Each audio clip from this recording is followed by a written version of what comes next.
Abraham Mankonsé Samuel, notre invité. Il est justement expert en technologie blockchain et crypto-monnaie. Bienvenue à vous, monsieur Abraham. Bonjour, madame la Alors, journaliste. pour commencer, qu'est-ce que nous devons comprendre par la crypto-monnaie? La crypto-monnaie, c'est une monnaie qui est basée sur Internet, qui s'utilise de portable à portable ou d'ordinateur à ordinateur, sans intermédiaire, en toute sécurité et en toute liberté. Alors, qu'est-ce qui différencie concrètement cette monnaie des pièces, des billets de banque, des cartes de crédit auxquelles nous sommes habitués? Et lorsque nous prenons les anciennes monnaies, c'est des monnaies qui ont une parité inégale. Quand vous parlez d'anciennes monnaies, elles ne sont pas anciennes. Elles sont anciennes pour nous. Nous sommes dans notre droit de dire qu'elles sont anciennes. Au fait, quand vous prenez 1 euro, tout de suite, ça fait 655 francs CFA minimum. Ce qui permet à l'Europe de piller l'Afrique à tout moment.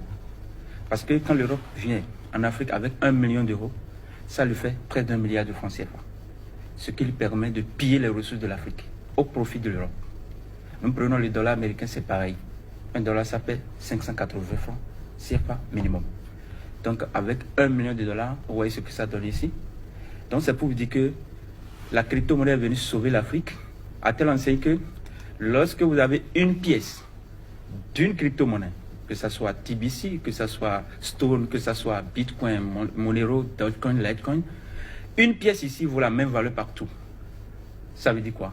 Celui qui prend 1000 Bitcoins en Europe, et vous avez 1000 Bitcoins ici, vous avez la même fortune, car la crypto-monnaie a la même valeur partout. Voilà le premier avantage. Concrètement, comment fonctionne ce type de monnaie? La crypto-monnaie fonctionne sur la technologie blockchain qui la crée et qui en gère les transactions.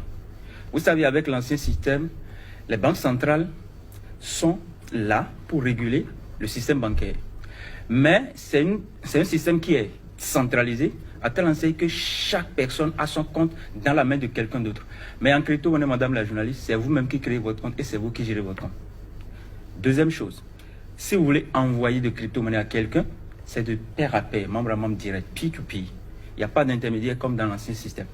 L'autre chose encore, lorsque vous êtes au Bénin, vous voulez envoyer de la crypto-monnaie à n'importe qui dans le monde, si c'est dans l'ancien système, on vous dit qu'il y a une barrière géographique, par exemple du Bénin vers le Nigeria, on ne peut pas envoyer de mobile money, ou bien même si c'est Western, il y a un montant à ne pas dépasser, sinon on vous taxe de blanchisseur d'argent. Mais en crypto-monnaie, c'est sans barrière géographique, c'est sans barrière temporelle, 24 heures sur 24, car c'est la blockchain qui travaille. Et vous pouvez envoyer n'importe quel montant que vous avez à n'importe qui dans le monde, où qu'il se trouve sur la planète Terre. Voilà quelques avantages de la crypto-monnaie. Alors, monsieur Abraham, dans une Afrique où une énorme masse de la population est encore analphabète, où aussi Internet reste un luxe dans plusieurs pays, est-ce qu'il y a vraiment une chance pour que cette crypto-monnaie prospère sur le continent noir? Bien sûr que oui. Comme vous le savez, toute révolution est évolutive. Et tout ce qui naît évolue. Lorsque vous prenez par exemple l'Android que nous utilisons aujourd'hui, au départ, ce n'était pas des appareils Android qu'on avait, n'est-ce pas?